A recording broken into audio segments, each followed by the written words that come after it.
Welcome back to Half the Battle. I'm your host, as always, Daniel Levy, your co-host, Shaq. We're going to be talking UFC Vegas, Tyron Woodley versus Gilbert Burns. And Shaq, it's going down this Saturday in Las Vegas, Nevada. The former champion, Tyron Woodley, is trying to make a return against the surging and very hungry Gilbert Durinho Burns. Yeah, I'm glad to see Tyron finally back, man. It's been a while. It's been since March of last year, where he lost his belt to Kamaru Usman, and I mean, he needs to redeem himself, man. That wasn't a championship level performance. I mean, quote unquote, everyone knows that wasn't me that night. But Gilbert Burns has been hot lately since he moved up to 170s. He's been, doing his thing. Got some solid wins over, a knockout win over Maia, which not too many people can say. So, Gilbert's been doing his thing. It seems like he's a new animal at 170. So I'm excited. Man, with Tyron Woodley, it's an interesting situation because obviously he says that wasn't him in there, but this isn't the first time that he's pulled a stunt inside the cage before. I know you remember the Rory McDonald fight. I know you remember the Jake Shields fight. And something that is kind of similar between those performances is that when you can shut a guy like Tyron Woodley down, you shut him down bell to bell. And I've never noticed Gilbert Durinho to be a pressure kind of guy, but this is the best moment in his career that we've seen up to date. So I'm very curious to see if he can follow the same game plan one of his main training partners, Kamaru Usman, did to go out there and defeat Tyron Woodley, because in a way, Usman kind of showed the blueprint for a guy like Durinho. Now, executing it is a completely different story, Shaq. Yeah, 100%, man. I mean, he does train with Usman. I'm sure Usman gave him some pointers, but I think it's safe to say he's not that caliber of fighter. But at the same time, man, he's been looking the best he ever has. This is the best stretch of his career, and I mean, he's come a long way from his punching bag days. I know you remember when he used to be scared to strike, and people were considering. I think I bet on Sayeski against him. I mean, I was thinking bums like that could beat him. So, he's come a long way, man. He's been looking a lot physical. I remember his last weigh-in at 155 when he fought Mike Davis.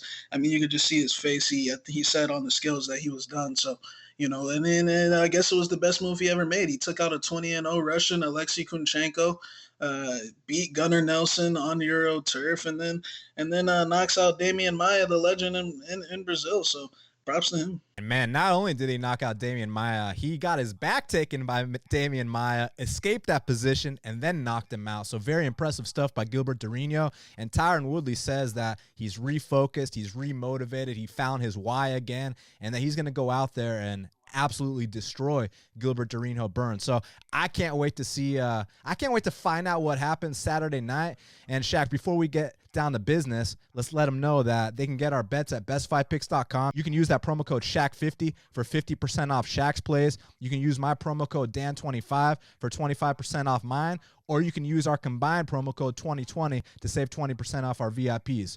Well, Shaq, let's get right down to business, because first up, in the featherweight division, we got a matchup between Chris Gutierrez, he's 14-3, and Vince Morales is 9-4. Now, Shaq, again, this fight, normally these guys are bantamweights, but they're fighting at featherweight. They don't want to cut too much weight. But currently, they got Vince Morales, a slight favorite at -115, and Chris Gutierrez is -105. Now, something I want to point out to you is that the odds makers opened up Chris Gutierrez, the favorite here. All the action has come in on Vince Morales. I'm going to let you take this one first. Is this a situation where people are still overhyping this kid Morales for whatever reason, or should the line have been closer all along? Yeah, this is a good fight to open the card. Gutierrez, I mean, he was a guy that was in PFL or World Series of Fighting back in the day, fighting, the Timur Valievs. Actually has a win over Timur Valiev. Timur dominated the rematch, but he opened up his UFC career with Raoni Barcelos, and I think we kind of maybe got the wrong gist of him. I mean, I know he got submitted easily when they hit the mat, but Raoni Barcelos, let's just be honest here, is a top 15 guy at least, so. And then that performance against Ryan McDonald, but the real test was him against De Freitas down there in Uruguay. I mean, I actually bet De Freitas thinking that Gutierrez had a suspect ground game, and man, he answered those questions. Man, he showed that he's going in the right direction. He even got on top of got on top of De Freitas a couple times. He definitely made improvements in that area. I've always known he's got good footwork. He's very fast. He doesn't really like to box much, but he understands his niche, man. He knows that he's a good point fighter that can kick from the outside, and his calf kicks are vicious. Now, this guy Morales, on the other hand, I think he's a tough kid, from the Pacific Northwest, but, I honestly don't think he's UFC caliber, man. I think that, he lost to got finished by Domingo Pilarche on Contender Series, who's not in the is he in the UFC? I'm not sure, but he won't be soon if he is. And then then you go into his fight with Song Yadong. No shame in that one. No win-win situation. I mean, if you lose the song, that's supposed to happen. But I just think the kid's super one-dimensional, man. He doesn't throw any kicks. He doesn't check kicks, and all he really throws is right hands. Now he's got a decent MMA boxing game, but to succeed in the UFC, man, you got to have multiple facets of your game, and I just don't think he has that. His last fight with Benito, I think the reason why a lot of people are betting on him in this fight is because they feel as if he was robbed in that fight. And I mean, I'm not going to say I don't see their argument because he did drop him in that first round, but what about the 30 calf kicks that Benito Lopez landed prior to that for 4 minutes and 59 seconds that he never checked? I get it. He did floor him. So, hey, if you want to make the argument, if you get floored, you should win the round. I get it. But in Sacramento, it's probably not going to happen. And then, and he just doesn't really, his fight with Ayman Zahabi, I mean, he won that fight because Zahabi was pretty much done, man, from the Ricardo Ramos knockout. That was a vicious KO. I mean, go check that out. It made SportsCenter top 10 plays.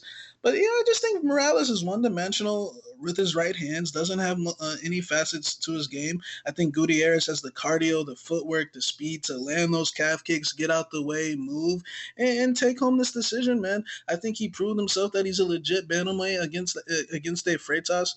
And, I mean, his ground game seemed to improve. And Vince Morales doesn't use those things. All he throws is big right hands. And, yeah, they're big, but I think Gutierrez, for a point fighter on his caliber, I think it's a I don't want to say an easy task, but it's a very doable task for him to come out here and get this win and run circles around Vince Morales. So I'll take Gutierrez by a comfortable decision win. Look, when I want to pick someone to go out there and beat a guy like Chris Gutierrez, I need someone that's going to put serious pressure on him and go out there and try to break him.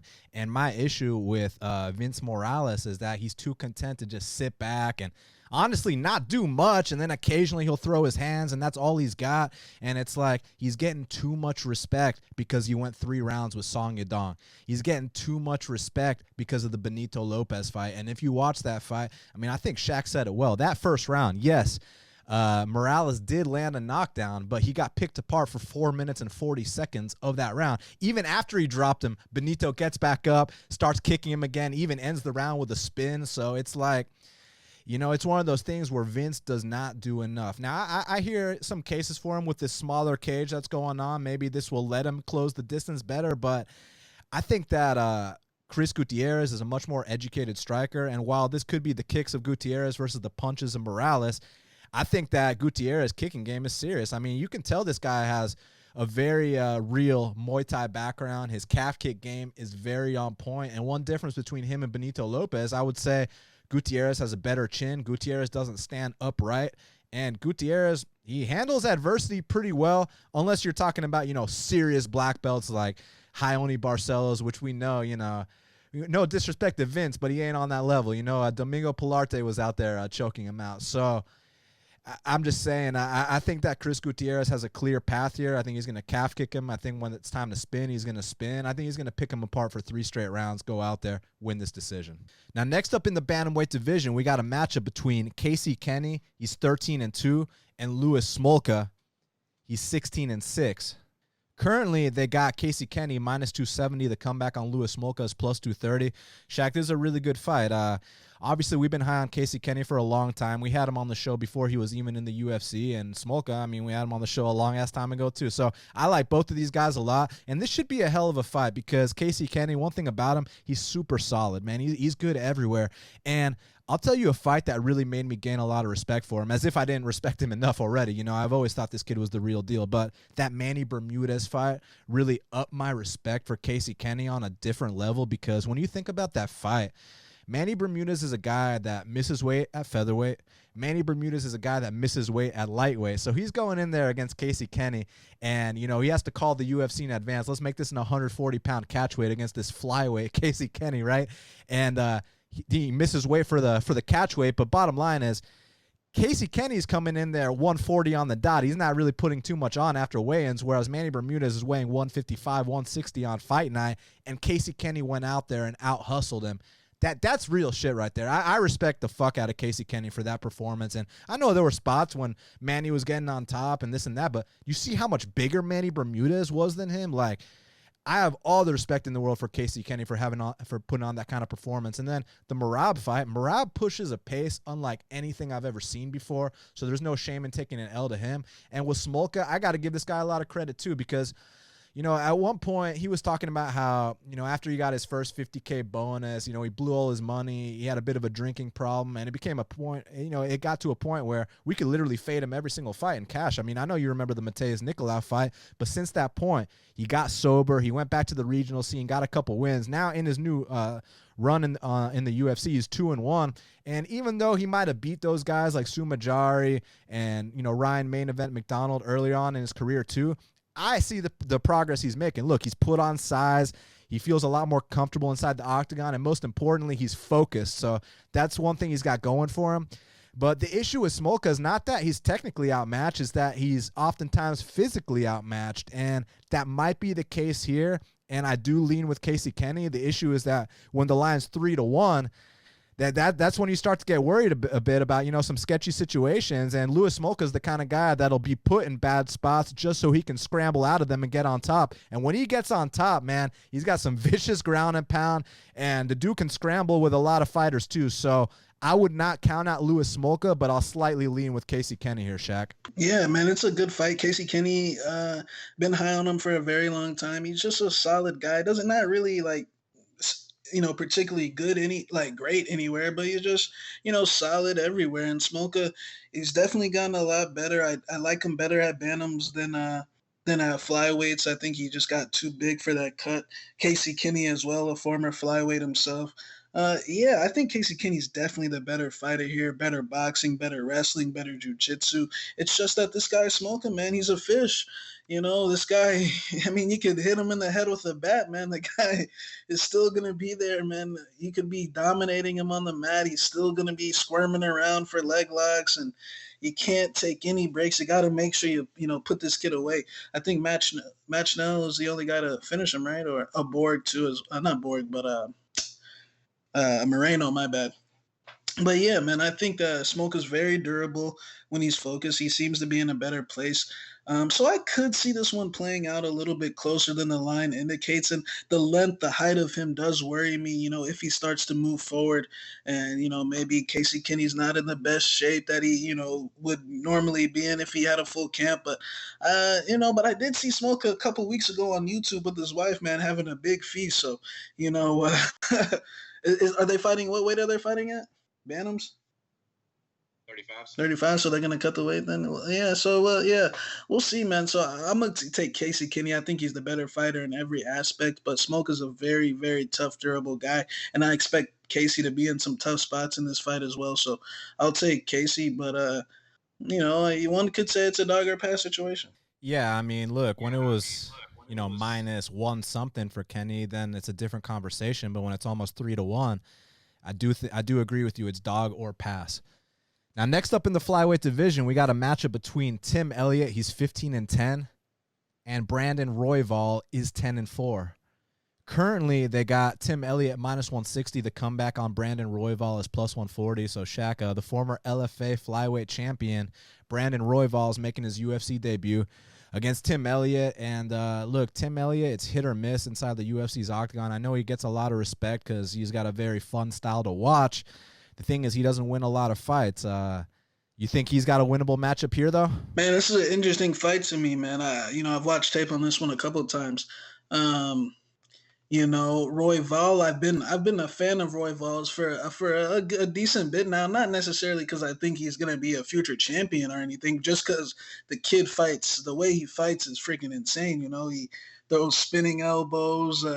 he'll if he has one leg, caught, he'll jump with the other leg and try to kick or jump off the fence.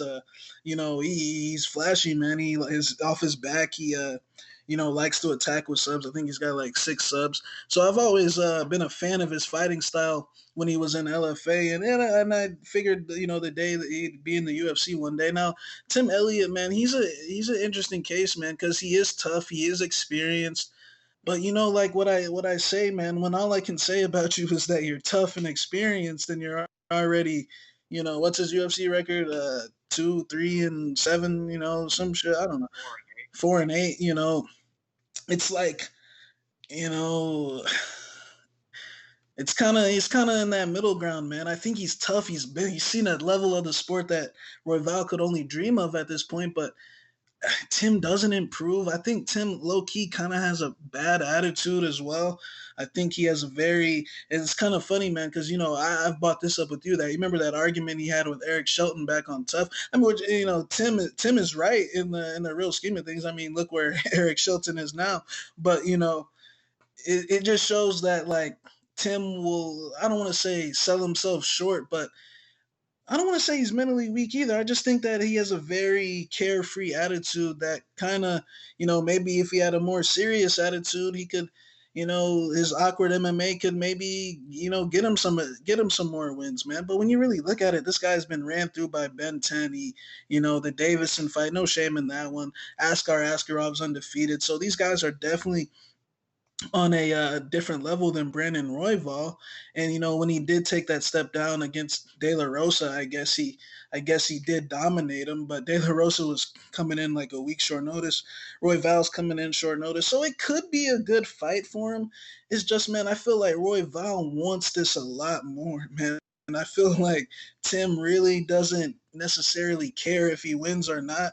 And I think that Royval's wrestling needs some serious work. I mean, he gives up pretty much every single takedown, but the kid attacks off his back with a lot of subs, a lot of arm bars, and Tim really doesn't hold guys down. Even when he fought Louis Smolka back in the day, that fight of the night, I don't know how it got fight of the night. I thought it was a real sloppy fight, to be honest. But I mean, you saw him losing position right there, and that was, somewhat the one of the better stretches of his career, and he was still losing position. Smolka, I mean, bro, Smolka was hitting the bottle, like he said, 6 times a week. He was, blacked out drunk at the time, and that's Tim's best win, like De La Rosa. So, I think that I gotta take the dog here, man. I know Royval needs work on that wrestling, man, but I feel like he's got the want, the drive to actually, if this fight is 1-1 or close going into the third round, I think Tim, his last fight, he almost went to sleep. I mean, he says he has no recollection of the second and third rounds in that Askarov fight, but props to him, he's in good shape. His body was able to stay running to avoid that knockout. But I mean, even in that Askarov fight, like he tossed him a couple times and he was moving forward with his hands down. But maybe he was concussed, but he just wasn't really, the awkward MMA really hasn't gotten him anywhere. So I think this guy is an ultimate fighter warrior. He was able to take advantage of all those young kids on Tough, when he already had the UFC experience. And what has he done since? Absolutely nothing. So I'm gonna take Royval here. I think Tim is a better overall fighter currently, but I think that if anything goes wrong, not saying that Tim can't handle adversity, but I just think that he'll somewhat kind of get deterred. And Royval, you let a kid like Royval get momentum, he'll run with that and find a home for a sub. And Tim's been sub before, or even I feel like they're kind of similar on their feet. They both make a lot of mistakes, but Royval, man, I feel like he's got better kicks. I feel like he might slightly land better punches. So I'm gonna take Brandon Royval here. I think he's a little bit more hungry.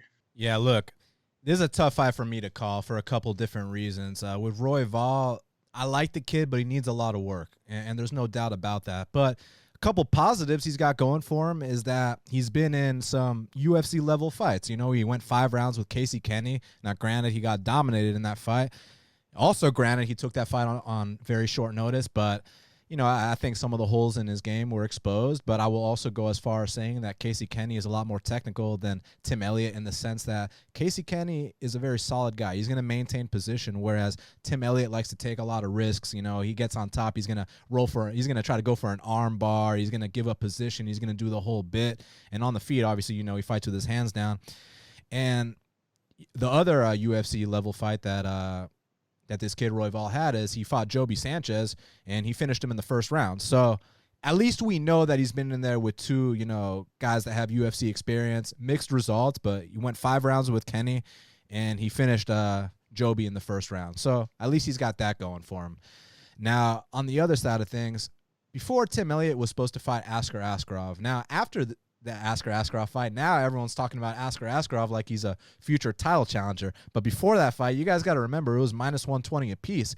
And I slightly picked Askarov on the show, but my biggest concern was, Askarov, I know he's Russian, but he's known for, going to his back a lot. He's known for getting subs off his back. He's known for getting in bad positions and scrambling out.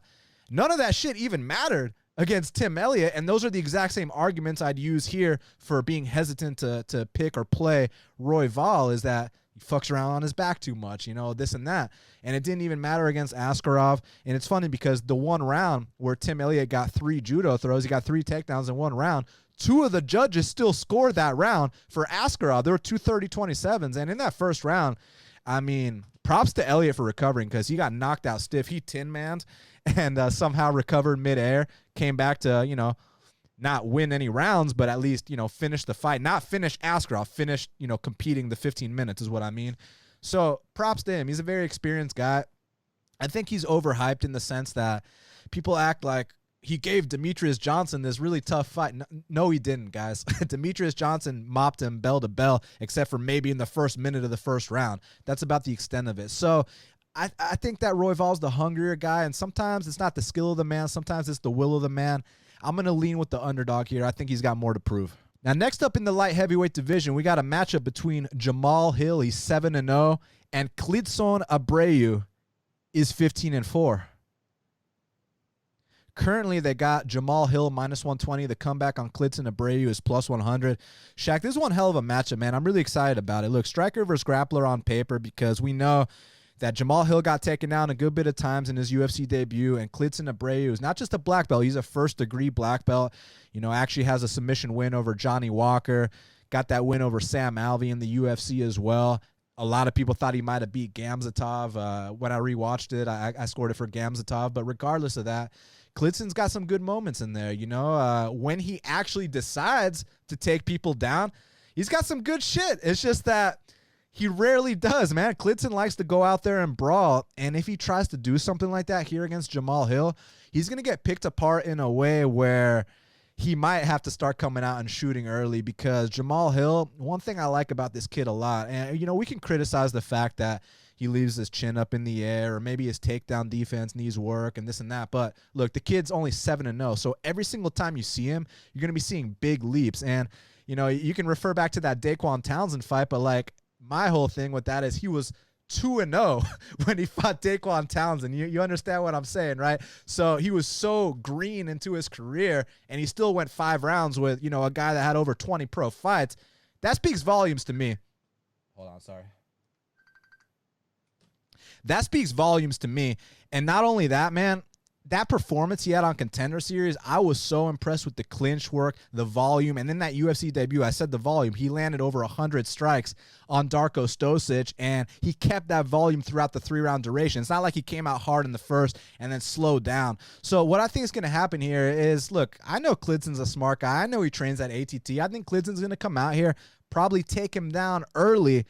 But if he's not able to get this first-round submission, I think he's going to gas out bad. And when he does and they get back up to the feet, Jamahal Hill is going to light him up in a way where I think people are going to be talking about this kid as a potential future top 15 guy down the line. So I think he's extremely talented. I like what he brings to the table. Just has to iron out a couple details. But look, I'm going against the public here. I'm going with Jamahal Hill for the victory. Yeah, it's a good matchup, man. I actually, watched tape on this one earlier.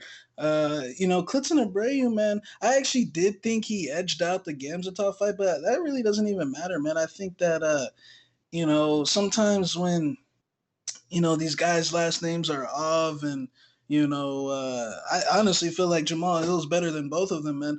I feel like Gamzatov, I know he's Russian, but he's just average to me in my opinion. And Klidson, he's imposing, but man, the volume difference between these two guys is drastic.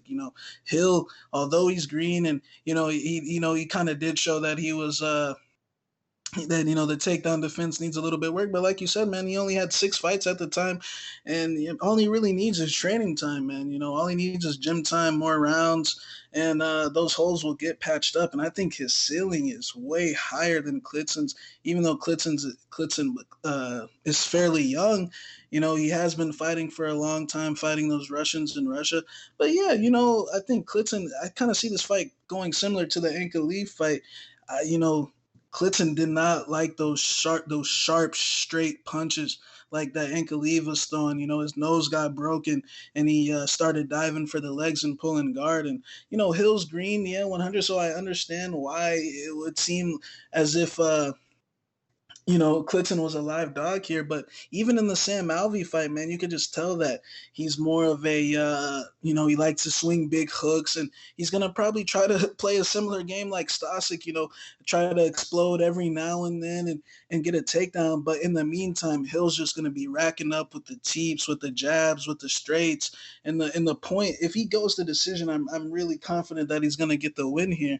It's just a matter of him not going down. He is a little prone to I guess, well, this is southpaw and southpaw, so I guess it would be a right hook this time. I mean, the Stasic fight, he got caught with a couple left hooks, but he ate the shots fine. I don't think he's taken any serious damage yet in his career, so I think he can eat those shots, and I think that he's going to win a decision for sure, man. If this hits the card, his volume is just way too much, unless Klidson can get consistent takedowns. But I'll give him props, man. He actually took down Sam Alvey and took his back, which is, somewhat a difficult thing to do, to take Alvey down. But he kind of like rushed a submission attempt there, and Alvey ended up getting on top of him. So, I feel like Klidson is just kind of a good opponent for Jamahal Hill to move up the ranks here. I think that Jamahal Hill's the guy that they wanna not necessarily promote or anything, but just the guy that they actually have plans for. I think Klidson Abreu is just a gatekeeper for him. So I think that Klidson. Even though Jamahal Hill got taken down, I'll tell you what, man, he showed me that he's got an instincts he knows what to do to get back up. He got to stop, going down, but he knows what to do to get back up to his feet. He's got the proper technique, in my opinion. And like I said, all he needs is just more training time, more rounds, and those holes will get patched up, man. Like you said, he was fighting Daquan Townsend at 2-0. So, I think that the ceiling is very high for this kid, and I think he comes out here and puts an ass whooping on Klidson, man, with the teeps, the straights, and he just got to stop throwing lead uppercuts, and he'll be good. Now, next up in the welterweight division, we got a matchup between Daniel Rodriguez, he's 11-1, and Gabriel Green is 9-2.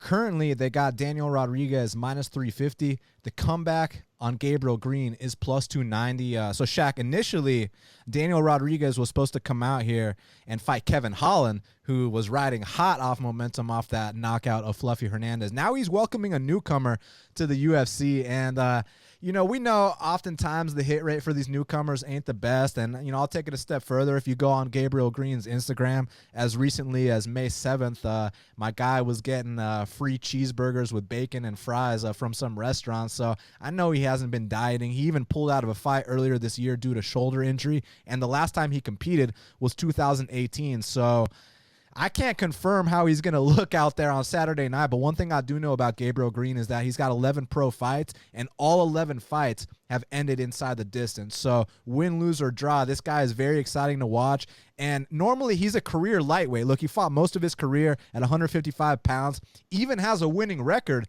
in Bellator, went 2-1 in Bellator, but on the flip side, got knocked out by Jalen Turner in about 30 seconds. And that was just one of those fights where they stood and traded in the center of the cage until one man fell, and it happened to be Gabriel Green that fell. And I feel like if he tries to do something similar here against Daniel Rodriguez, who is just an Iron Man, Daniel Rodriguez is one of those tough Latin warriors that is just very, very durable, hits like a truck, and you really got to get the guy out of there or hope that you can out-volume him to a decision. And for Daniel Rodriguez, what I like about the guy, because a lot of people aren't really sold on him. They kind of feel like that Tim Means fight was a fluke. And I disagree, man. You know, I saw his performance on Contender Series against a 6'3" opponent, went out there, picked the guy apart. You saw his fight on Combate America. The guy's been doing his thing. And then in the UFC debut, he stood toe-to-toe with Tim Means, which is oftentimes a no-no for a lot of these fighters. And it was Daniel Rodriguez that was going out there and dropping Tim Means,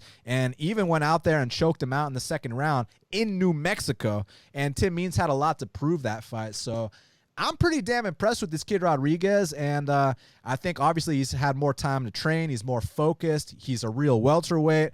So I agree with him being one of the biggest favorites on this card. And, you know, assuming no flukes happen, I think he's going to come out here and stop Gabriel Green. Yeah, you know, Gabriel Green, he's probably just not ready to go. Seems like he's very exciting, a tough warrior, but you know he's just not in shape. He's not ready to go, and you know the rate of these guys coming in on super late notice, man, it's very low. So you got to go with Daniel Rodriguez. He's got some power. Floor Tim Means. If you can floor Tim Means in your debut like that, man, it's very impressive. So you know, I mean, Tim was out there wobbling. Man, Tim looked fucked up in that fight, man. He was wobbling bad after that first round. I don't think he knew where he was, man. So I got Daniel Rodriguez here by first round stoppage. And something else I want to bring to the table on this kid, Daniel Rodriguez, because people will say, well, yeah, it was 2 days short notice for Gabriel, but it was a week short notice for Daniel. But the thing is, I've been following Daniel. He actually lives with Cowboy Cerrone at the Bad Motherfucker Ranch. So he's training in elevation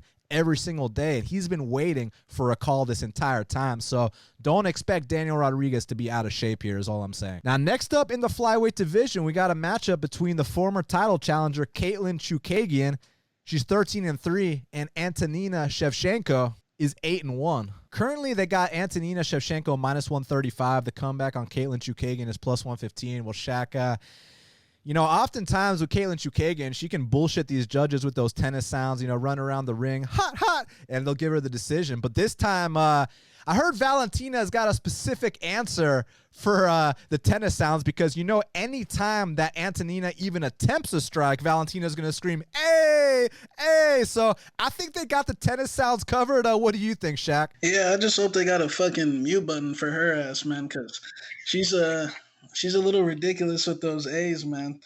But even when Antonina gets hit, she says, "Hey," you know. So yeah, this is a close fight, man. You know, it's interesting that Chook is fighting her sister after you know she just got her ass handed to her, but no shame in that at all. Chookagian, you know, clear top 3 in that weight class. You know, like you said, kind of likes to. You know, I actually thought she won the Joanne fight straight up, so I don't really think there was much. I said I don't really think the Joanne fight was the JoJo fight was a bullshit decision by any means. I actually thought she won every round, surprisingly, but you know, this is an interesting fight just because Chookagian really doesn't necessarily push for the takedowns. And she really doesn't clinch much at all either. She actually, you know, gets taken down in some of her fights. She got taken down by Maya. She got taken down by Joanne as well, you know, so by Lauren Murphy as well. So she, you know, that's one of the holes in her game as well by Valentina. So this is going to be a striking fight. Personally, I don't think Shev's striking for MMA, you know, is as hyped up as her, you know, kickboxing striking. You know, it's two different sports, and I do think she's got a little bit of a kickboxing chin as well. But this fight just screams split decision to me. You know, I feel like both girls. It's gonna be one of those fights where you really don't really know who's winning, man. I think Shev kind of struggles to pull the trigger a lot. She likes to back up, and Chook, at least she'll move forward. She's got, to be honest, in my opinion, she's got better footwork as well. The boxing is about even to me. Shev really just likes to stick to the left, and Chook, it's just, I think this is gonna scream split decision. I'm actually gonna go with Chookagian, man. I think that you know, she is the underdog, but and she couldn't look. She might be a little mentally, whether the fact that she's fighting the sister, and she did take a lot of damage in that fight. But man, I'm just not sold on the on big Shevchenko's sister. I think that she's really overrated. Um, but we'll see, man. It's going to be a striking fight. She really doesn't lose much striking fight. She's not going to really have to worry about the takedown. She is really good in the clinch. I'd say she's got the advantage there. Not so many girls are going to have her level clinch game, but I think Choo's got a lot of good footwork to kind of weasel around and move, and we'll see, man. But I'm gonna go with Chookagian. I think she should be the favorite. Well, she actually opened the favorite. The line flipped very, very early on. And look, it's interesting because obviously Chookagian's the more accomplished fighter in mixed martial arts, no doubt about it. And but it's kind of interesting because we're gonna talk about the stylistic matchup in a second, but I feel like the Shevchenko sisters have a lot of intel on Katlyn Chookagian because not only did Antonina do this camp for Katlyn, but she also helped Valentina prepare. So she's been studying Katlyn Chookagian for the last however long that fight was ago. So they know Chookagian like the back of their hand. But now going out there in the octagon and executing is a completely different story. But where I feel like this style, the stylistic matchup might be advantageous for Shevchenko is in the sense that Chookagian has landed 0 takedowns in her entire UFC career. So that would be the kind of area to exploit, in my opinion, for Shevchenko. Now don't get me wrong. Chookagian's a brown belt in jiu-jitsu, and for the most part, she likes to, play off her back and stuff like that. But I wouldn't be surprised if she came out here, changed things up, looked for some takedowns. But since I haven't seen it before, I got to go off what I've seen.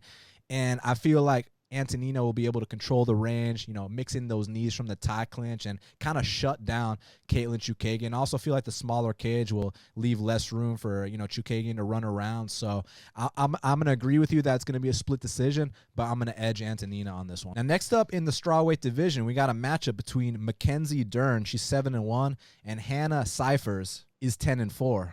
Currently, they got Mackenzie Dern minus 450. The comeback on Hannah Cifers is plus 360. Look, all I'll say about this matchup, Shaq, is that, well, firstly, shout out to NFC veteran Hannah Cifers. You know what I'm saying? Used to knock chicks out back at Wild Bill, so got a lot of respect for her. But look, as far as Mackenzie Dern being minus 450 in the spot, while this fight is contested on the feet, I don't think it's going to look like a minus 450. Now, don't get me wrong. Mackenzie hits hard. She likes to brawl, and maybe she could get a knockdown of her own, but I just feel like throughout the duration of the stand-up portions in this fight, she's not going to look minus 450.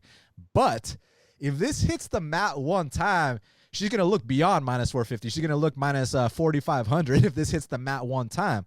Take it a step further. She's only got 8% takedown accuracy in the UFC. But, look at the level of opponents she's fought. Amanda Ribas, a serious black belt. Yoder is a good scrambler herself. And Bobby Cooper, she didn't even need to take her down. She knocked her down, right? So This fight's interesting because I wouldn't look at that 8% takedown accuracy because you saw girls like Angela Hill going out there and taking down Hannah Cifers. So, look, as long as she can get this takedown, the fight will be over shortly after. So I'm going to go with Mackenzie Dern via submission. But I guess I got to say it's very contingent on this takedown, Shaq. Yeah, I think Hannah's managed. I get it. It's quarantine season and they want to help out, but I just think as far as like Hannah's, trajectory, I think it's a bad move, man. I think, I'd stick to fighting the Jody Escobels and the Polyana Vianas, stay in that realm. But hey, she wanted to take a fight against Mackenzie. Mackenzie should win this fight. The only issue with Mackenzie is me and you both know this, that word on the street is Mackenzie don't like showing up at the gym, man.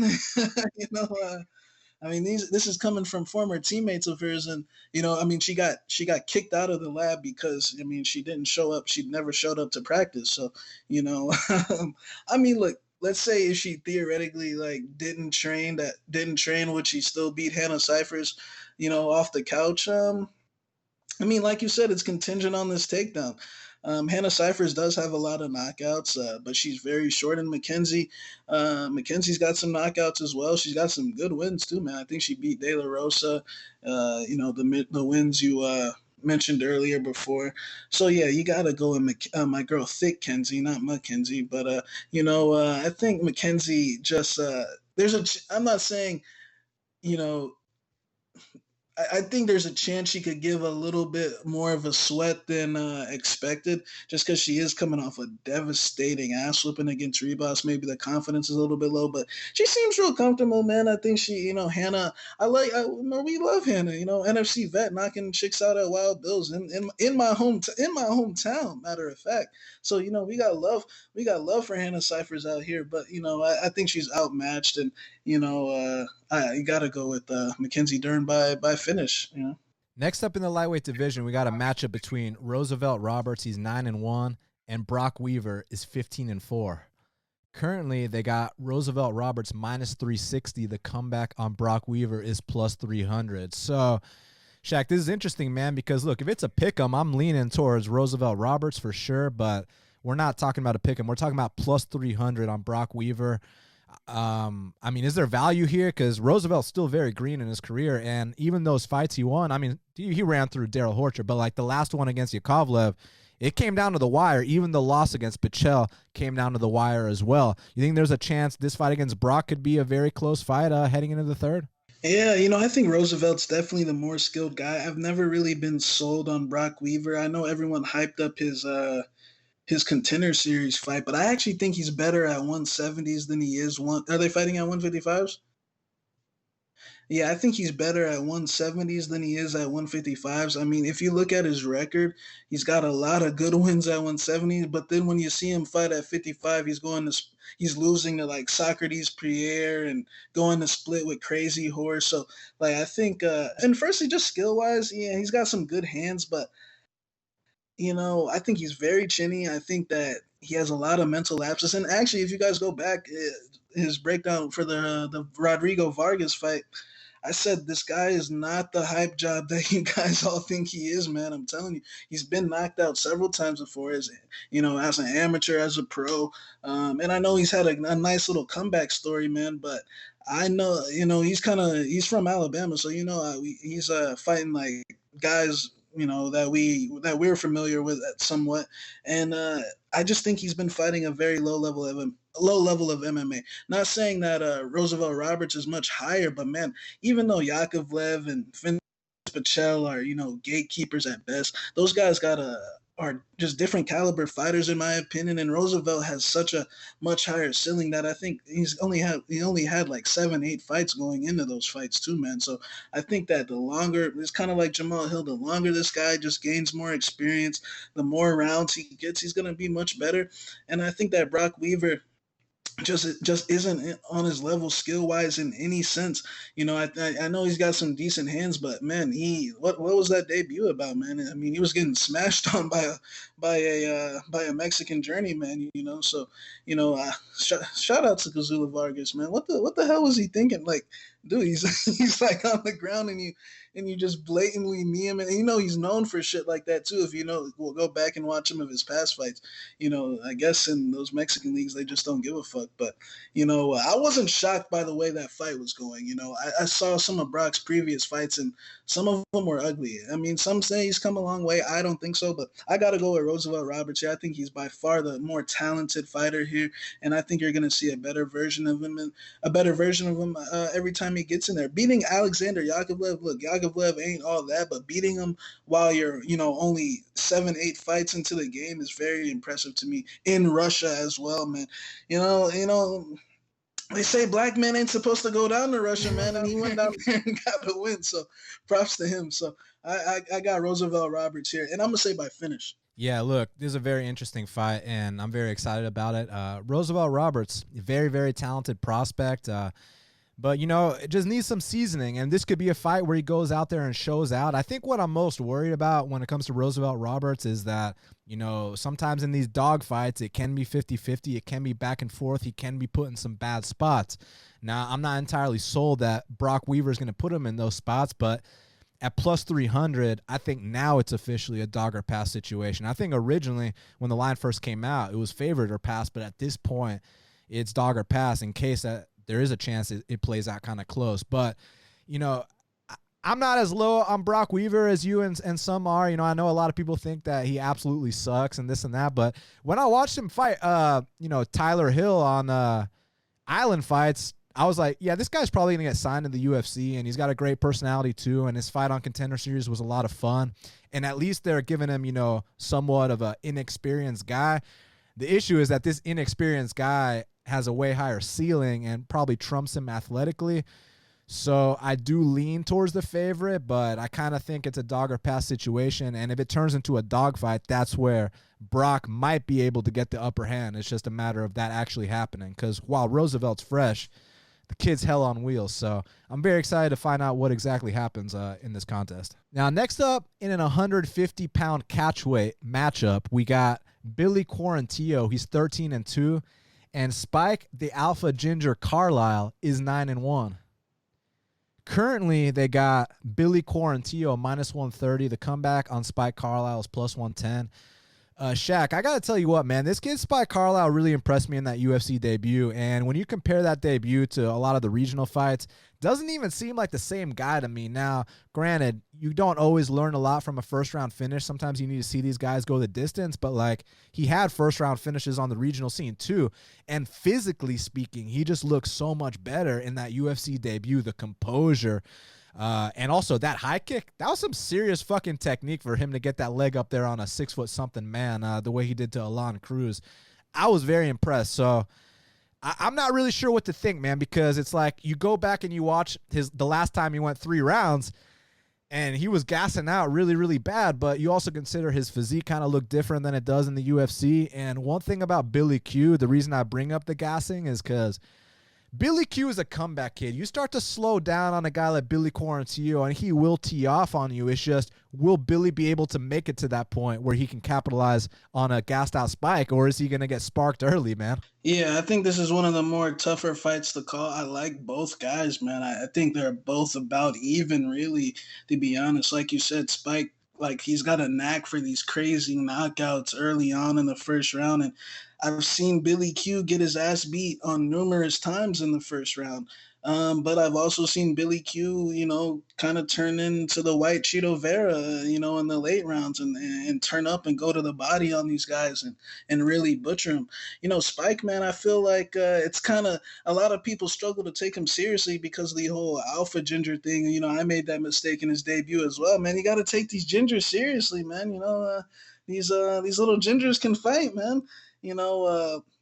I like the kid's mental, man. I never thought he sucked or anything. It was just the gimmick, the whole, these outfits that he'd come to the cage in, and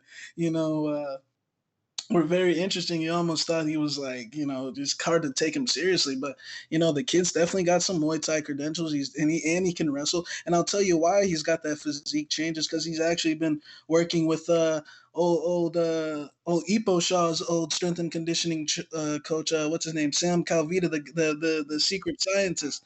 And that's why he's got that physique change. So Spike could be on some. Spike might have fought Alon Cruz on some on some let's say some good vitamins, man. on some Epo Shaw supplements. But man, this is a good fight. Like you said, it's kind of but I've seen Spike go in the late rounds too. He can wrestle as well.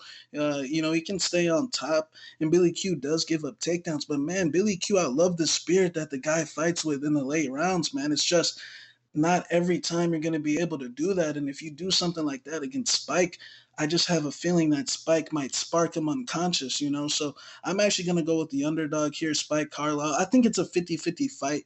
I got a lot of respect for Billy Q. He's come a long way. I remember, seeing this guy a few years back, when he was getting knocked out against Michel Canones. That was my first introduction to Billy Q. But he's got some solid wins on his resume, man. He didn't fight easy competition on his local scene. I mean, he beat like all good guys. He beat Mark Stevens. He beat 8-2 guys, 9-2 guys. Unlike in Cali, where where Spike and them come from, man, they fight bums, man. So I wouldn't be shocked if this went either way. But I think Spike. Not saying that he's got more momentum, but I feel it's just more so off vibes, man. I just feel like he's gonna come out here and get a first round stoppage. But we'll see, man. I got a ton of respect for Billy Q. He trains with Frivola. Those guys are super intense, and I wouldn't be shocked if it went the other way. But I'll just go with the underdog. Yeah, look, man, you bring up some great points, and I agree with you about this dude's vibe. Spike Carlyle definitely seems like he might have that it factor. I kind of need to see it one more time to really buy into it. But I definitely, like, when you hear him talk, he's got that confidence and that composure and that mean streak that you like to see in guys coming into the UFC, and he might turn out to be something special. So I kind of need to see it. And Billy Q, I mean, you're so right about his regional experience. I mean, the guys you mentioned, he also knocked out Kama Worthy. So it's like this guy's got serious experience, even had a failed stint on The Ultimate Fighter, won his first fight, lost a tough decision to Saul Rogers. So this guy's really paid his dues, had to come back and make another impression on, the UFC. Finally got a shot when, he overcame adversity and then ended up running through Kamuela Kirk on Dana White Tuesday Night Contender. Another comeback finish for Billy Q. So he's got a knack for those. And with Spike, there's definitely a chance he gets this first round finish. I mean, no doubt about it. I need to see how he looks in these later rounds with this new strength and conditioning program. Hey, maybe he's got the cardio down pat now. It's just last time I saw him go 3, it wasn't the best look. He was flopping to his back a bit. So I'm really not sure. Nothing would surprise me here, and I'm not going to count out Spike. I think he's very talented, and I think he does have potential to get the first round KO. I've just seen more in all areas from Billy Q. So I'm going to say he weathers some very sketchy situations where he might even get dropped in that first round. And if he's still hanging on, if he's still conscious, I think he can take over the second and third, maybe even get a finish of his own along the way. He is a black belt in jiu-jitsu. Granted, Spike's been training with Beneil Dariush on his ground game too, so Spike's no joke on the mat either. It's a tough fight for me to call. I'm going to slightly lean with Billy Q. Now, next up in the heavyweight division, we got a matchup between Blagoy Ivanov. He's 18-3, and Augusto Sakai is 14-1. Currently, they got Augusto Sakai -115, and Blagoy Ivanov is -105. So, Shaq, initially they opened Blagoy Ivanov, the favorite. And, I mean, it's still a pick-em, but it's a slight lean on Sakai now. So, a lot of public action. Look, the public's been impressed with how he performed against Marcin Tybura, even went out there and, albeit controversial, won the decision against Arlovsky, knocked out Chase Sherman. So, he's been impressing a lot of people with his UFC run. But one thing about this guy, Blagoy Ivanov, when you talk about durable, when you talk about someone that can take a shot, you talk about Blagoy Ivanov. I mean, went 5 rounds with JDS, took the Black Beast shots and made it the distance. The guy is tough as nails. Which way you going in this heavyweight co-main event? Yeah, this is a good fight. I've been high on Sakai since both of these guys, matter of fact, are were both released by Bellator. I've been following these guys for a long time. Sakai, I remember his fight with Congo where he got held against the fence for 15 minutes and he was complaining at the ref. You know how Czech likes to stall out there sometimes. But I think that this is a great fight, man. I think Blagoy Ivanov, I was a little bit higher on him in the past as versus now. And the reason why, man, I think he's super one-dimensional. He throws no kicks. He likes to back up pretty much the entire time and look to counter with the right hook straight left or, uppercut straight left. And, he backs up the entire time. He takes no forward steps. And, that can work sometimes. But these are the reasons, he lost to JDS, which was expected. But, the Black Beast fight, man, he was able to get those takedowns. And it's a certain amount of stock you want to put into that because I think at this point we know that Black Beast has no initiative to stuff takedowns. But what happened every time they got back on the feet, man? He backed up and Black Beast would wail on him. And then the fight with Rothwell, I think it was a very close decision. Could have went either way. But Rothwell, if he had better footwork and if he wasn't getting so square all the time, he probably would have avoided getting his face bloodied up in the fashion that he did. Not saying that Blagoy's face wasn't fucked up either, but, a lot of people thought Rothwell won the fight. But the reason why he didn't win is because he keeps moving in square and he keeps getting caught with these left hands coming in. Now, I think Sakai can play both styles, man. He can play that methodical Muay Thai game from the outside. But the thing I like about Sakai is the adjustments, man. He's got different facets to his game. You saw in that Arlovsky fight in that first round, Arlovsky, and I'll get to this later. Sakai at the time was weighing about, he was cutting the 265. I mean, behind the scenes, I actually think that well, I'll get to it, but he was cutting basically he was cutting to 265 pounds. Now Arlovsky, I know a lot of people like to make jokes about him, and he loses every fight pretty much, whatever, this and that. But Arlovsky, man, against these big, heavy guys that weigh that much, man, he's got a big speed advantage. And I like the adjustment that Sakai made between rounds 1 and rounds 2, man, because he understood that if he stays on the outside with Arlovsky's going to beat him to the punch every time, kind of like how you saw his last fight and some other fights. When he made that adjustment, he's like, man, I got to go after this guy. I can't sit back. I got to move forward, and I got to really make this guy fight. And that's exactly what he did those last 2 rounds, and I thought he clearly won the last 2 rounds. Now, getting into this fight with Tybura, I'll tell you why he went out there and stopped him. Look, I've made fun of Tybura a bunch of times, man. I mean, I've called him, this and that. But look, who ain't nobody else went out there and put him down quick like that. And the reason why is Sakai made a change in his diet, man. It was like I said, he was cutting down to 265 pounds. The guy's a giant. Guess how much he weighed for the Marcin Tybura fight? 258 pounds. That means my boy has really been putting in some work. He's trying to get a little faster because he was a little bit on the slower side. And I think that Arlovsky fight kind of opened his eyes. Now you see him a little bit lighter, comes out there, corners Tybura, and just absolutely unloads on him to a point. Now with this fight with Blagoy, Ivanov, I think it's right up his alley. I think he can play that parry game in the pocket with him. Blagoy pretty much just likes to play a simple pull, slip, return game with the left. And I think that if he does that with Augusto Sakai, he's going to lose a decision, because like I said, I think Sakai's got the prowess to, flow with him in that pocket, kick, box with him a little bit, throw combinations, as whereas, Blagoy is just going to be looking to just throw lefts. And I think that he can also get a knockout as well, man. You saw Blagoy get wobbled hard against Tai Tuivasa, but Tai Tuivasa is a slop job, man. He doesn't know. Dude lost to fucking what's his name? Who did fucking Tuivasa just lose to? What's the dude that Walt Harris? Spivak, bro. Fucking, I think I know Tuivasa beat Arlovsky, but I think that Blagoy Ivanov was a little bit overrated. He's still a very tough guy. I mean, he's been through a stabbing one. I'm not saying he beat Fedor in judo, but I don't think there's a possibility he takes Sakai down. I think Sakai comes out here and puts pressure on him, avoids that left hand, and either knocks him out or wins a decision. So I'm going to go with Augusto Sakai here for the win. Yeah, look, I think that Blagoy Ivanov's game has been figured out. He loves to step back and counter the entire time. Granted, he does have some good takedowns, too, from the clinch, the body locks.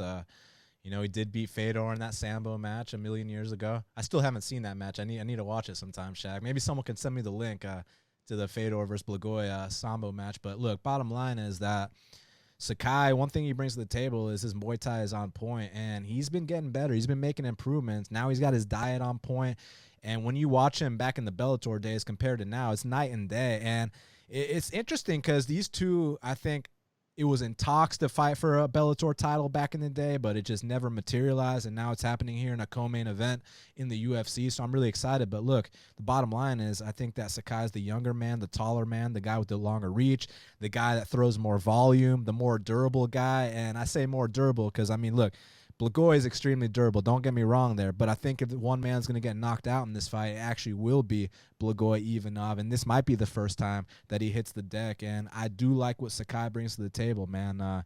Big improvements every fight. And just Muay Thai for a heavyweight, the way he throws those punches, those combinations in the pocket, and he knows his distance really well.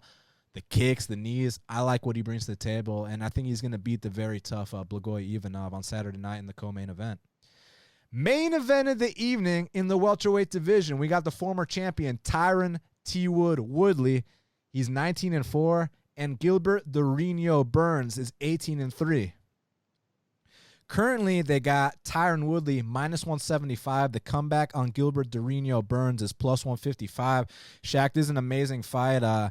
For many reasons. Look, with Tyron Woodley, like I alluded to at the beginning of the show, a lot of people, if they want to make a case for him, they might say, he didn't show up his last fight, or the last fight was a fluke. It was not a fluke. When he loses fights, that's how it tends to go down. Like, he won't throw shit. And if you pressure him and bring the fight to him, you can beat him bell to bell, as not just Kamaru showed, but Rory McDonald showed. Even Jake Shields, who's nowhere near the technical level of Tyron Woodley, Oh, my bad. Were you saying something? Yo, it's like they forget when my boy Jake Shields walked him down in the pocket for 15 minutes. Yeah, exactly. Like Jake Shields was out there throwing whatever he wanted with his chin straight up in the air, ugly ass technique, and he was getting the better of the exchanges because Tyron sometimes refuses to throw. If you put the pressure on him, I don't know what it is, but he's gonna stop throwing. And people criticize Tyron for, backing into the fence, but I don't because that's his style. Look, he's going to back into the fence, win, lose, or draw. It does not matter what the fight is. That's just what's going to happen. I mean, when he won the title against Robbie Lawler, the bell rings, he backs himself into the fence. So let Tyron do his thing in that respect. But the place that I have an issue, not necessarily in this matchup, but just in general, is that the volume is just not on point. And even in a fight like that first Wonderboy fight where he landed so much more damage than Wonderboy, it was actually a draw because Tyron didn't do enough. And it's like when Tyron decided to take him down, dude, he held his arm behind his back and pounded him in. It's like, hey, just take him down the second round. Let's guarantee ourselves this round. But instead he stares at him the second round. It's like, Tyron, please. Like, it's kind of like what Dana said, like, the dude, if you created him on the video game, he's got all the ratings at 99, but you need the right person behind the joystick. And when Tyron is on his game, when he decides to let things go, he is one of the scariest men in welterweight history. I mean, look at his resume. Beat Kelvin Gastelum, man. He didn't just beat Kelvin Gastelum. He beat him in a 3-round decision. I watched it the other day, and Tyron won that fight, okay? He won the first 2 rounds. Kelvin finally came back on in the third, but Tyron can win 3-round decisions too. He can win 5-round decisions like he did against Wonderboy. He can also knock guys out in the first round like he did to Robbie, and he can defend jiu-jitsu black belts takedowns like he did to Damian Maia. So in a way, Tyron Woodley's the complete package, but that ass whooping he took to Usman, I mean, me and you knew the fight was over 30 seconds in, but when you watch that fight and you compare it to these other fights where people like to joke, oh, he only threw 10 strikes in this fight. He only threw 15 strikes in this fight. Well, that's 15 more strikes than he threw against Usman, because against Usman, there wasn't even any dog in him. There wasn't any urgency in him. And I'm trying to wonder if that's, every couple of years, he's going to have that kind of stunt performance, or if that was simply a sign that, hey, my man's getting close to 40 years old and maybe his body is shutting down a little bit. So that's one question I have, because I know when he's on his game, he's one of the best. Now, with Gilbert Durinho, the thing that makes this fight interesting is that he's not necessarily known for his pressure, but I got to say, I've really grown in appreciation for Gilbert Durinho's fighting style the last few days, because initially I was like, oh, he had close fights with Gunnar Nelson and Shevchenko. Those guys are nowhere near the level of T-Wood, and that's 100% true. But I like the fact that he digs deep in these fights. And, against Gunnar Nelson, he got that takedown late in the third round. Against Shevchenko, he kind of gassed out bad in that third round. Maybe we shouldn't talk about that right now. But I think he's going to be in better shape here. It's just when you think about it, the issues I've had with Gilbert Durinho throughout his career is the striking defense. He's way too hittable. Now, the guy's got hella power. I mean, he can knock dudes the fuck out. His calf kick game has been getting a lot better, not to mention his unbelievable jiu-jitsu. If he takes Tyron Woodley's back or full mounts him or gets him in some of those positions that Kamaru Usman got him in, Kamaru almost got an arm triangle at one point, the fight might be over shortly after. It's just, is Gilbert going to be able to take him to those spots? And I guess that's what's so intriguing for me, because Gilbert isn't really known as a volume guy and, a pressure guy like Kamaru Usman. He's got a different style, but, he does have a path to victory if he can mix up the calf kicks, not go down to these early shots. It's just, man, he doesn't move his head and he keeps his hands kind of low as recently as that Damian Maia fight. So the openings are there for Tyron Woodley to knock him out. It's just, is Tyron Woodley going to pull the trigger on Saturday night? So from a betting perspective, I kind of understand the case for both, in the sense that, like, I understand taking a shot on Burns. If you watch Tyron's last fight, and if that's any indication of how he's going to fight Saturday, then I completely understand the shot on Burns. Maybe we're looking at a shot fighter.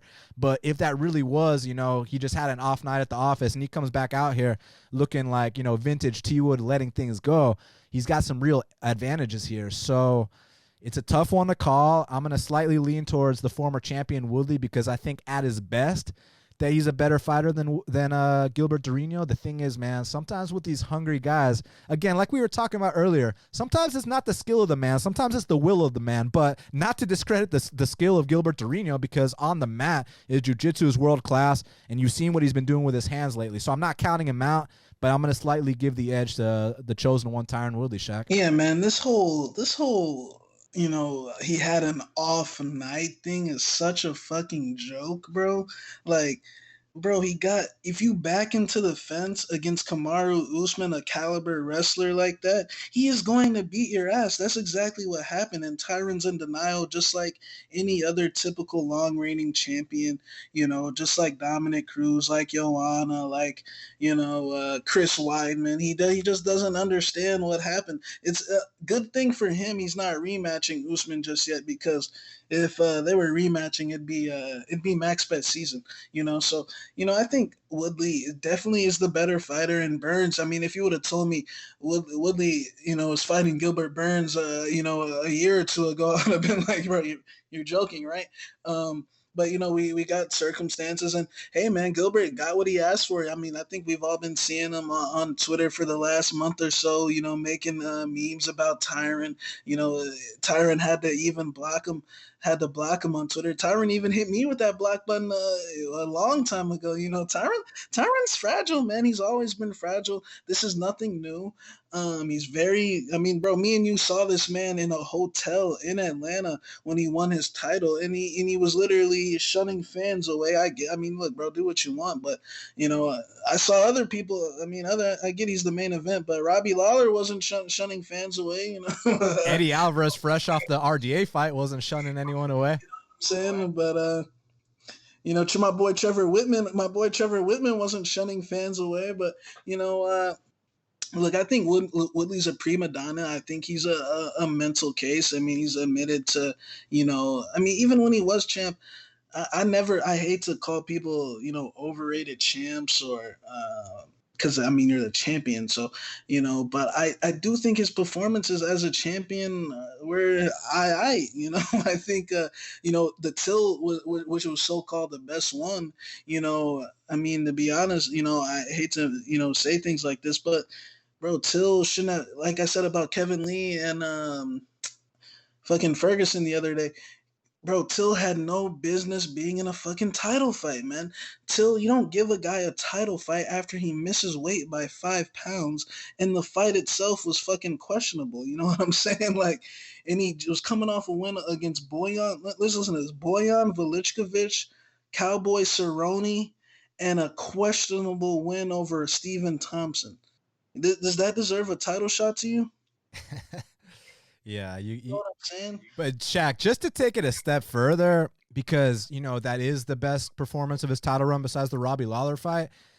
And not to discredit it because he did come out aggressive, but like it's easy to look your best when your opponent lands 0 strikes in the fight, when there's no resistance whatsoever, man. Till didn't want to be there, man, and I mean, props to T Wood. He went out there and put him in his place and showed him that he didn't belong in the cage with him. So props to him for that. But the it's always like something, man. The Damian Maya fight, I get it. He stuffed his takedowns, but bro, you are my fucking witness. Did I not fall asleep, and did I not turn away from the TV and I said I don't want anything to do with this shit ever? Like, Shaq was snoring during that main event. You said what? I said Shaq was snoring during that main event. Bro, I literally fell asleep and was like, bro, I'm never watching T Wood fight again. Like, but on a serious note, man, I think that Gilbert Burns, I don't want to say that some of his wins are, circumstantial, but like it's kind of good timing. He came up. I give him props for taking out the 20-0 Alexi, and he took that fight on a couple weeks short notice, if I'm not mistaken. But man, he is making gains. You cannot deny this. I think at 170, man, he's definitely a different animal, man. He's confident. He's got momentum. It's just that Woodley, even though I say all this shit about him, you cannot deny the fact that he's still an elite guy at 170. He's only one fight away removed. I feel like this fight all comes down to the mental of T Wood. Like, is this guy really back? I know he switched up things a little bit. He claims that he's taken a little bit less, but what we're forgetting is, man, like the damage possibly could have already been done. I mean, he's already come out here and said the type of lifestyle that he was living. Now, I'm not going to get into specific details about what was going on, but trust me, there was a lot of shit going on in the background. Look, there still is a lot of shit going on in the background. There still is a lot of shit going on in the background, but when you add that shit mixed in with the TMZ shit, like, bro, gossiping about fucking models and fucking, the Backstreet Boys isn't fucking gonna, is not conducive to fighting, man. I think that he got super carried away with how much things he was doing, but at the end of the day, I do think he's a better fighter than Gilbert Burns. I think Gilbert, no offense to Damian Maia, but I mean, let's just be honest here. The welterweight division been running trains on Damian Maia, bro. I mean, with no condom, like straight up. I mean, let's just be honest here. Like Kobe Covington, went out there and absolutely left him in a pool of blood, followed up by Kamaru Usman. And then, his two fights with Good and Rocco where, they were all right. But to sit here and say, like, and act like, that was the Damian Maia that, was, I mean, look, still a legend, but he still put him down in the first round, so I give him props. But it's not the same Damian Maia that Usman and Covington and Woodley be, Um, but it's a dog or pass situation, 100%, man. I just can't trust Woodley in that mental, bro. He thinks too much. He talks about a lot of things that don't matter. But we'll see on Saturday night, man. I hope he wins. I hope he comes out here so he can get his rematch with Usman or fight Covington, something like that, or get that the rebooking with Leon Edwards. And but I'll tell you what, I actually think Woodley has a very clear path to victory, and it ain't even the striking, it's the wrestling. I feel like Gilbert Burns has good jiu-jitsu, but I feel like his wrestling is nowhere near T Wood's level. I mean, like you said, Damian Maia was able to take his back, but that's not the only one. Gunnar Nelson was able to have some good positions on him in the clinch as well. Alexi in that third round as well. So I think that T Wood, I really don't see Gilbert subbing T Wood at all, man. I think that I think T Wood's too strong, too powerful, and can really overpower him. And we've seen Gilbert kind of flop to his back at times when he's overpowered, aka that Tractor Prezeres fight, or some moments in those fights that I previously mentioned. So I think T Wood is a much better wrestler, and if he chooses to come out there and implement that game plan, I think he'll be successful. As far as the stand up goes, I know Gilbert Burns isn't necessarily known for his like power, like T Wood is known, but man, do not sleep on Gilbert Burns' power. I said he would knock out Damian Maia, but this guy's power is translating to 170. That left hook, that right hand that he's got, the bomb, aka is what he calls it. And man, him and his brother, man, they throw bombs. And I think his stand-ups come a long way since the days when he fought Rashid Magomedov. So it's a dog passer situation because you got a guy that's making gains fight to fight, and you got a guy who's a little bit mentally cloudy. I'm surprised the odds makers opened this one so close on the opening line too, man.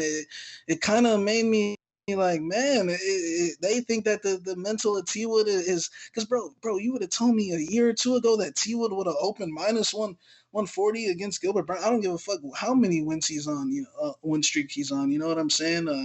That's a little alarming to me. But we'll see come Saturday night. I'll take T Wood to get the win.